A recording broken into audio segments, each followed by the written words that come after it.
Vamos lá, o que aconteceu na semana passada? Como eu falei, se você não estava aqui no país, no Brasil, no planeta Terra, se você estava num retiro, você não sabe do que eu estou falando. Aconteceu uma grande polêmica, subiu lá no LinkedIn, um monte de gente comentando, um monte de notícia falando sobre isso. Vale ressaltar que a gente está falando aqui de notícias, né? Então eu estou reproduzindo o que estão aqui nos grandes canais de notícia. Deixa eu compartilhar a tela novamente com vocês. Então, o que aconteceu? Aconteceu uma polêmica na semana passada sobre isso aqui, ó. Cliques, tempo de reunião e monitoramento de tela ao vivo, os programas que vigiam os funcionários em home office. E por que desse cara aqui? Olha, o Banco Itaú anunciou a demissão de mais de 1.000 funcionários que trabalhavam no regime remoto ou híbrido na semana passada. Uma das maiores surpresas para os demitidos foi descobrir a quantidade de informações sobre o que faziam no computador que era de conhecimento da empresa. Então, o que acontece? Explicando aqui, o Itaú provavelmente utilizou aí uma ferramenta de monitoria para colocar nas máquinas, né? Porque normalmente quando nós estamos aí em alguma empresa, nós utilizamos o notebook ou o computador ali daquela empresa, e esse computador ele vem pré-instalado. Nós já sabemos, na verdade, que a empresa ela monitora os nossos acessos à internet, né? Então, nós temos ali os nossos proxies que estão ali bloqueando alguns acessos e muitas vezes ali também lendo as informações que nós estamos, os lugares por onde nós estamos navegando, até mesmo para saber o que nós estamos fazendo na nossa máquina. Nós também já sabemos que muitas vezes algum tipo de conteúdo que nós transitamos pelos nossos e-mails, eles também podem ser monitorados pela empresa. Então, a primeira coisa que nós temos que ter consciência, essa matéria aqui, olha, do Luiz Fernando Toledo, da BBC News Brasil, que ele fala aqui, mandou aqui no dia 19 de setembro, já faz bastante tempo, nem foi semana passada, faz bastante tempo, foi 19 de setembro que subiu a matéria aqui. Então, olha, o banco explicou, conforme mostrou a BBC News Brasil, que mediu a atividade de colaboração ao longo de 4 meses. Foram considerados o uso do mouse, teclado, chamadas de vídeo, envio de mensagens, realização de curso, pacote Office, dentre outras métricas. Só que o que acontece? Tem muita gente relatando que a pessoa não ficava offline.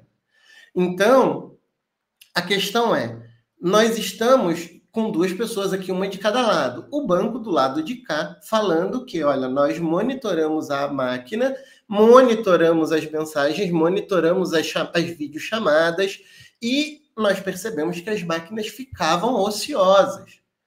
E isso aqui é muito importante que a gente tenha, gente, é uma questão muito de como funciona o mercado de trabalho no Brasil, basicamente, acredito que em qualquer lugar, mas quando nós trabalhamos em uma empresa, seja ela qualquer aqui no Brasil, você não trabalha por hora, você não trabalha por tarefa, você se compromete, normalmente nas empresas de TI, a trabalhar 40 horas por semana, nas demais empresas 44 horas, mas as empresas de TI têm ali um ciclo de 40 horas semanais.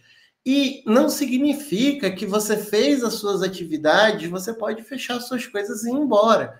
Por quê? Porque você tem aquele compromisso de contrato com a empresa. E a empresa pode exigir que você esteja, mesmo sem atividades, que você esteja ali presente e ativo nas redes, nas ferramentas da empresa. Então, o que acontece aqui? A gente deixa pecar muitas vezes. Eu recebi uma atividade para fazer. Eu vou desenvolver essa atividade. A grande maioria das pessoas, das empresas hoje trabalham com algum tipo de framework ou método de agilidade. Então, você recebe ali as suas histórias, as coisas que você está fazendo, e você vai ter que entregar essa funcionalidade. Uma vez que você finaliza essa funcionalidade, você precisa comunicar que isso foi finalizado. Então, se você tem 10 tarefas, 5 tarefas, 3 tarefas para fazer num determinado período, não significa necessariamente que se você terminou essas tarefas, você pode não fazer mais nada. Você tem que comunicar para alguém que você finalizou essas tarefas. Por quê? Porque o formato de contratação das pessoas CLT no Brasil não é por hora. Ele é por período de trabalho. Então, as pessoas são contratadas normalmente para trabalhar de segunda a sexta, das 9 às 18 horas. Aí o banco foi lá e colocou uma ferramenta para monitorar as atividades, né, dessas pessoas nas suas estações. Onde que eu vejo que está o problema? Eu não vejo nenhum problema da empresa fazer esse tipo de monitoria, né? Só que o que pegou aqui é que as pessoas não foram avisadas, né? Então, não acho particularmente, aqui é a minha opinião, tá? Não acho particularmente que seria uma forma que eu utilizaria para cuidar da produtividade das minhas equipes, tá? Porque eu vejo hoje, quando a gente fala de trabalho remoto, o meu ponto de vista, e não sei se vocês concordam comigo, deixa eu dar uma olhada aqui no chat e vamos trocando uma ideia, tá? Vamos aproveitar aqui, o pessoal que está aqui, quem conseguir trocar essa ideia comigo, vai colocando para eu poder não ter aqui um monólogo. Eu quero saber o que vocês pensam também. Então, na minha opinião, não é uma forma que eu utilizaria, mas eu também trabalho em uma empresa. E se a pessoa chegar, se a empresa chegar em mim e falar assim, olha, nós agora temos uma ferramenta que nós vamos monitorar a atividade das pessoas que trabalham com a gente para verificar se essas máquinas estão ficando ociosas. Eu, obviamente, teria que aplicar, porque eu trabalho dentro da empresa e eu tenho que seguir as regras dessa empresa. Só que eu avisaria as pessoas que estaria sendo feita essa monitoria. Porque por mais que as pessoas saibam que a empresa tem esse direito, é importante que a empresa comunique. Então, quando você é medido por alguma coisa, vamos supor, quando a sua performance ela é medida por alguma coisa, ela precisa ser esclarecida. Então, o problema é de dar esse ar, na minha opinião, de espionagem, né? Porque pensa o seguinte, se a pessoa está no home office, ela tem a câmera dela, ela tem o vídeo dela, né? Ela tem o vídeo, ela tem o áudio, e acontecem ali coisas particulares dentro da casa dessa pessoa que ela não sabe, ela vai começar a ficar com medo. Assim, mas será que estão monitorando também a minha câmera? Será que estão monitorando também o microfone? Será que as coisas que eu falo aqui em casa estão sendo registradas na empresa? Para evitar esse tipo de dúvida, o correto, na minha opinião, é você comunicar à pessoa que ela está sendo monitorada e quais são as métricas que estão sendo utilizadas, para que a pessoa se proteja e que ela possa ali saber. Ah, mas aí a pessoa pode dizer, poxa, mas o cara está ali trabalhando, ele deveria estar trabalhando. Eu sei, gente, eu sei, mas muitas vezes, como nós costumamos dizer, o óbvio precisa ser dito. Né? Porque provavelmente, levando em consideração o que o banco colocou aqui, ó, o próprio banco explicou, conforme mostrou a BBC, que mediu a atividade dos colaboradores durante 4 meses. Foram considerados o uso do mouse, teclado, chamadas de vídeo, envio de mensagem, realização de curso, pacote Office, dentre outros. Então, o que está sendo medido? A quantidade de tempo que você está mexendo no computador? Será que é a melhor forma de medir? Eu não sei. Por quê? Eu trabalho remotamente, daí eu gostaria de dizer, deixa eu ver aqui, ó, o Johnny Souza está dizendo, eu acho que a maneira não foi muito efetiva, mas é natural essa monitoria, principalmente no mundo financeiro. Olha só, o Johnny, ele trouxe uma coisa muito importante, eu concordo com você. Além de ter, né, na maioria das empresas, algum tipo de validação de produtividade, quando a gente pensa num banco, né, numa instituição financeira, a gente está trabalhando ali com informações sensíveis, com dinheiro, com cartões, com esse tipo de informação. E daí, eu estou bem na frente, deixa eu ver o que eu consigo fazer. Aí, ó, estou bem na frente da tela. A gente trabalha com esse tipo de informação mais sensível e existe ali uma monitoria até para que esses dados não sejam vazados, para que esses dados não sejam roubados da empresa. Então, existe uma monitoria de ferramentas. E aqui, o banco ele utilizou uma monitoria adicional para verificar se as máquinas estavam ociosas. Eu li em alguma outra matéria que o banco relatou que existiam pessoas que deixavam as máquinas de 3 a 4 horas ociosas. Então, assim, como que uma máquina no home office, então você não estava numa reunião, você não estava no auditório, ela ficou ociosa, né? E se o banco está dizendo, ele tentou ali se proteger. Porém, eu vi uma outra informação aqui ontem também no Sindicato dos Bancários de que houve um acordo entre o Itaú e as pessoas que foram demitidas para que houvesse ali um ressarcimento financeiro, porque é justamente essa questão.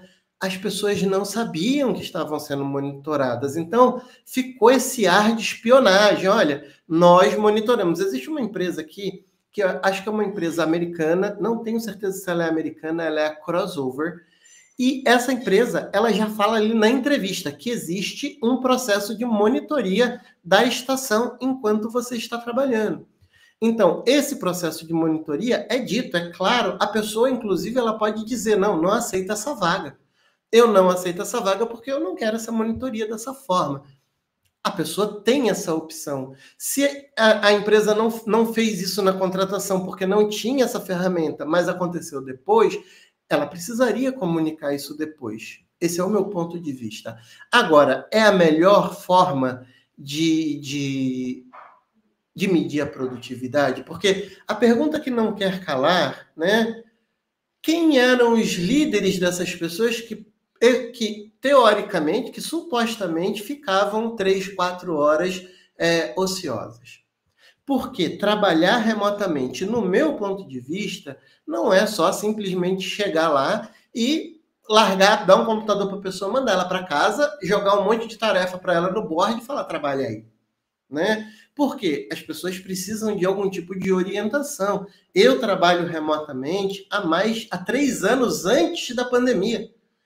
E a gente possui técnicas de gerenciamento dos times, técnicas de acompanhamento de atividade, técnicas de validação, coisas simples, né? Me fala se você está por aí, quando você chegar, se você der uma saidinha, você me avisa. Se você olhar para a pessoa ali no Teams ou na ferramenta que a pessoa estiver usando na empresa dela, vai ver que essa pessoa está away ou que essa pessoa está offline.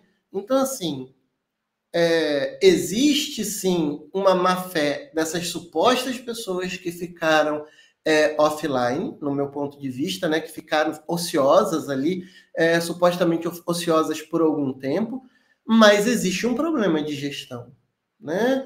Porque eu tenho aqui mais ou menos 9 ou 10 pessoas que trabalham diretamente comigo e eu sei exatamente o que essas pessoas estão fazendo no decorrer do dia. Eu sei exatamente como que elas estão atuando, eu sei exatamente o que elas estão entregando. Por quê? Porque existe um acompanhamento dessas atividades. Então, vocês concordam comigo? Então, assim, seria a forma que eu, se fosse a minha decisão de avaliação de produtividade, fazer uma monitoria da estação, eu não seria a forma que eu faria. Mas eu me recusaria, se a minha empresa, se a empresa na qual eu trabalho pedisse com que eu fizesse isso, não me recusaria. Eu ficaria incomodado de saber que tem um programinha aqui monitorando a minha máquina aqui e olhando o que eu estou fazendo? Não, ficaria incomodado. Por quê? Porque, como diz o velho ditado, quem não deve não teme. Então, realmente, eu não vejo nenhum problema deles ativarem aqui e me mostrarem. Mas o que é importante? É importante que a auditoria seja possível para saber que tipo de informação são capturadas, uma garantia de que câmera e áudio das pessoas nas suas casas não são capturadas. Então, assim, não acho errado, tá? Se houve realmente pessoas, né, que agiram de má fé, porque não dá para você sair, né? Você está em casa, mas você está trabalhando. Esse é o meu ponto de vista. Então, por mais que eu sempre tenha um pezinho para defender sempre a pessoa que está trabalhando, eu acho que a gente precisa ter profissionalismo, né? Eu costumo dizer muitas vezes que nós trabalhamos com adultos, nós não precisamos dizer para um adulto que ela tem que entrar no horário, que ela tem que sair num determinado horário, ou se a empresa for flexível em questão de horário, que ela precisa comunicar os horários que ela está, porque as empresas acabam fazendo monitoração de onde você está. Por exemplo, na empresa que eu trabalho, possui um localizador no ponto remoto. Então, ela verifica se a pessoa está marcando ponto, se ela está no local de trabalho dela. né? Ou se ela está lá no escritório, ou se ela está na casa dela, ou se ela comunicou que ela está em algum lugar remoto que não seja os dois lugares combinados para o trabalho, porque precisa dessa informação. Então, assim, qual que é a opinião de vocês? Deixa eu dar o Johnny aqui, meu parceiro, conversando comigo. Olha só, o Johnny dizendo, estou remoto há uns 3 anos e temos muitos canais de comunicação. Até acho que trabalho mais no remoto do que presencialmente. É lógico, né? Porque presencialmente tem aquele monte de cafezinho, tem aquela levantada. O almoço, geralmente, você acaba almoçando em 1 hora, porque você acaba tendo que levantar para ir para algum lugar. Então, quando você está aqui no seu home office e você está efetivamente trabalhando, você vai acabar economizando tempo, né? Porque você vai economizar o tempo de viagem para ir, você vai economizar o tempo de viagem para voltar. Normalmente você vai economizar um pouco ali do vale refeição, porque você vai usar para fazer compra em casa, em vez de comer em restaurante caro, né? Porque hoje todos os restaurantes estão caros. E eu concordo com o Johnny que a gente trabalha mais em casa, né? A gente acaba trabalhando mais porque a gente está aqui o tempo inteiro. Então, eu prefiro, eu me sinto melhor quando eu estou aqui, esse silêncio, essa possibilidade de estar aqui. Então, eu acho bem bacana. Eu gosto do trabalho remoto, eu acho que ele funciona muito bem. Então, é isso.